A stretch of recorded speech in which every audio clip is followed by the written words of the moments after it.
ನೀವೇನಾದರೂ ಒಂದು ಹೊಸ ಲ್ಯಾಪ್ಟಾಪ್ ಅಥವಾ ಪಿ ಸಿ ತೊಗೊಂಡಿರ್ತೀರಾ, ಇಲ್ಲಾಂದರೆ ಇರೋ ಲ್ಯಾಪ್ಟಾಪ್ನೇ ಒಂದ್ಸತಿ ಫಾರ್ವರ್ಡ್ ಮಾಡಿರ್ತೀರಾ. ಅದಾದಮೇಲೆ ಸೆಕೆಂಡ್ ಇಂಪಾರ್ಟೆಂಟ್ ಥಿಂಗ್ ಏನಪ್ಪ ನೀವು ಮಾಡಬೇಕಂದ್ರೆ ಸಾಫ್ಟ್ವೇರ್ಸ್ನ ಇನ್ಸ್ಟಾಲ್ ಮಾಡೋದು. ಏನು ಫಸ್ಟ್ ಥಿಂಗ ಲ್ಯಾಪ್ಟಾಪ್ ಆನ್ ಮಾಡಬೇಕಲ್ಲ.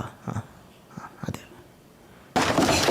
ಓಕೆ. ಸೊ ಆ ಎಲ್ಲ ಸಾಫ್ಟ್ವೇರ್ ಇನ್ಸ್ಟಾಲ್ ಮಾಡಬೇಕಪ್ಪ ಅಂದರೆ ನೀವು ಡಿಫ್ರೆಂಟ್ ವೆಬ್ಸೈಟ್ಗೆ ಹೋಗಬೇಕು, ಆ ಸಾಫ್ಟ್ವೇರ್ನ ಇನ್ಸ್ಟಾಲ್ ಮಾಡಬೇಕು. ಸೊ ಸ್ವಲ್ಪ ಕಿಚಿ ಆಗುತ್ತೆ. ಅದ್ರ ಬದಲಿ ಒಂದು ವೆಬ್ಸೈಟ್ನ ಹೆಸರು ಹೇಳ್ತೀನಿ, ಅಲ್ಲಿ ನೀವು ಒಂದೇ ಸತಿ ಎಲ್ಲ ಸಾಫ್ಟ್ವೇರ್ನ ಇನ್ಸ್ಟಾಲ್ ಮಾಡ್ಕೋಬಹುದು. ಸೊ ವೆಬ್ಸೈಟ್ನ ಹೆಸರು ಬಂದುಬಿಟ್ಟು 98 ಅಂತ.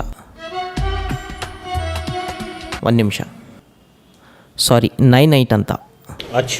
ಈ ವೆಬ್ಸೈಟಿಂದ ನೀವು ನಿಮಗೆ ಯಾವೆಲ್ಲ ಸಾಫ್ಟ್ವೇರ್ ಬೇಕು ಅದನ್ನು ಸೆಲೆಕ್ಟ್ ಮಾಡಿ ಡೈರೆಕ್ಟಾಗಿ ಇನ್ಸ್ಟಾಲ್ ಮಾಡಬಹುದು. ನಿಮಗೆ ಇಲ್ಲಿ ಡೆವಲಪರ್ ಟೂಲ್ಸ್ ಹಾಗೂ ಬೇರೆಲ್ಲ ಆಪ್ಷನ್ ಇದೆ. ಒಂದ್ಸತಿ ವೆಬ್ಸೈಟ್ ವಿಸಿಟ್ ಮಾಡಿ ನಿಮಗೆ ಯಾವೆಲ್ಲ ಟೂಲ್ಸ್ ಬೇಕೋ ಅದನ್ನು ಈಸಿಯಾಗಿ ಇನ್ಸ್ಟಾಲ್ ಮಾಡಬಹುದು. ಸೊ ಇಲ್ಲಿ ನಿಮಗೆ ಬೇಕಾಗಿರುವಂಥ ಸಾಫ್ಟ್ವೇರ್ನ ಸೆಲೆಕ್ಟ್ ಮಾಡಿ ಗೆಟ್ ಯುವರ್ 98 ಅಥವಾ ಡೌನ್ಲೋಡ್ ಆಪ್ಷನ್ನ ಕ್ಲಿಕ್ ಮಾಡಿ ನಿಮ್ಮ ಸಿಸ್ಟಮಲ್ಲಿ ಒಂದು ಫೈಲ್ ಡೌನ್ಲೋಡ್ ಆಗುತ್ತೆ. ಸೊ ಅದನ್ನು ನೀವು ಇನ್ಸ್ಟಾಲ್ ಮಾಡ್ಕೊಳ್ಳಿ.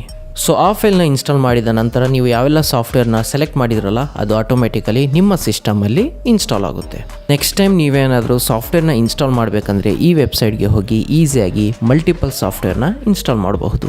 ವಿಡಿಯೋನ ಸೇವ್ ಮಾಡ್ಕೊಳ್ಳಿ, ನಿಮಗೆ ಮುಂದೆ ಹೆಲ್ಪ್ ಆಗುತ್ತೆ. ಇಲ್ಲಾಂದರೆ ಮರ್ತೋಗ್ತೀರಾ. ನಿಮ್ಮ ಫ್ರೆಂಡ್ಸ್ ಜೊತೆಗೂ ಕೂಡ ಶೇರ್ ಮಾಡಿ, ಅವರಿಗೂ ಹೆಲ್ಪ್ ಆಗುತ್ತೆ.